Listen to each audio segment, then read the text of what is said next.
আমার প্রশ্ন হচ্ছে, আপনারা এখানে যারা আসছেন তারা কি আমাদের সঙ্গে একমত? আপনারা একটু বলেন, যদি একমত হন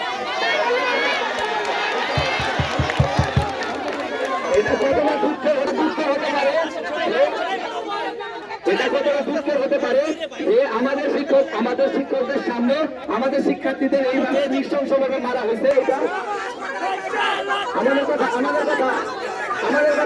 আমাদের শিক্ষকদের থেকে এর বিরুদ্ধে কোনো কিছু বলা হয় নাই, অথচ ঢাকা ইউনিভার্সিটির শিক্ষকেরা তারা আমাদের সমর্থন করে কথা বলতে হবে। শুধুমাত্র প্রকাশ করতে আসে, তাহলে আমরা কথা শুনবো, না হলে আমাদের কাছে ওনারা আততায়ী, ওনারা আমাদের আক্রমণকারী, আমরা ওনাদের শিক্ষক কিভাবে মানবো যখন আমরা জবাব করি?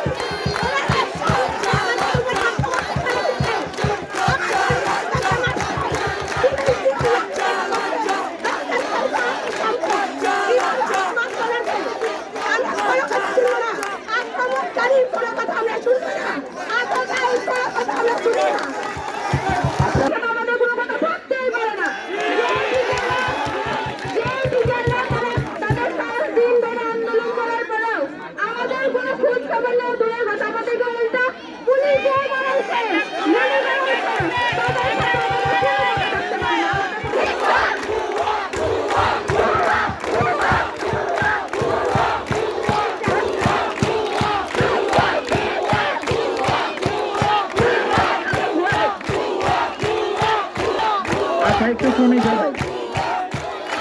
আমাদের শিক্ষার্থীদের উপর এর জন্য আমরা হচ্ছে কি এখানে আজকে আন্দোলনে নেমেছি পেশিপদ থেকে দাঁড়িয়ে। এর জন্য আমাদের আজকে দ্বিতীয় দিনের প্রায় সন্ধ্যা চলে আসছে। আমাদের এতক্ষণ পর্যন্ত যেসব কর্মকাণ্ডগুলো হয়েছে, আমরা সকালবেলা থেকে গতকালকের গণস্বাক্ষর নিয়ে এবং আজকের গণস্বাক্ষর নিয়ে সম্পূর্ণ করে একটি চিঠি পাঠিয়েছি। সেখানে বলা হয়েছে যে আমরা আমাদের এই ভিসিকে পদত্যাগ চাই, এরপরে হচ্ছে আমরা বাংলোর সামনে আমরা হচ্ছে গিয়ে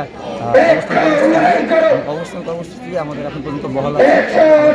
পরবর্তী কার্যক্রম এই অবস্থান কর্মসূচি কিন্তু তার মধ্যেখানে আমাদের মধ্যে নিউজটা হচ্ছে, নিউজ বলতে হচ্ছে কি একটা একদম অথেন্টিক নিউজ আসে যে পেপার থেকে যে আমাদের নামে পুলিশ বাদী হয়ে একটা মামলা করছে।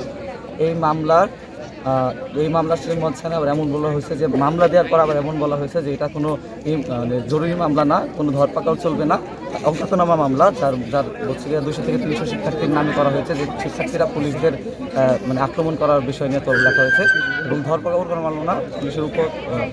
পুলিশের একজন কর্মকর্তা এই বিষয়টা ওই নিউজের মধ্যে বলেছেন, সংবাদ মাধ্যমকে বলেছেন যে হচ্ছে কি এটা কোনো ধরপাকড় করার না, আমরা শুধুমাত্র একটা মামলা দেওয়ার দরকার, এটা আমরা একটা মামলা দিয়েছি। কারণ আমরা সবাই জানি মামলা দিয়ে কীভাবে শিক্ষার্থীদের হয়রানি করা হয়, এটা সবসময় হয়ে আসছে। তাই আমরা এই মত থেকে একটা ডিসিশনের মধ্যে এসেছে যে আমরা রাত 10টার সময় বেঁধে দিয়েছি। এই সময়ের মধ্যে আমরা এই মামলার প্রত্যাহারের জন্য আমরা হচ্ছে গিয়া রাত 10টার সময়সীমা বেঁধে দিয়েছি। এর পরবর্তীতে কার্যক্রম নিব। আমরা এই আলটিমেটাম শেষ হলে, সময়সীমা শেষ হলে আমরা সেটা পরবর্তীতে কর্মসূচিতে জানিয়ে দেব।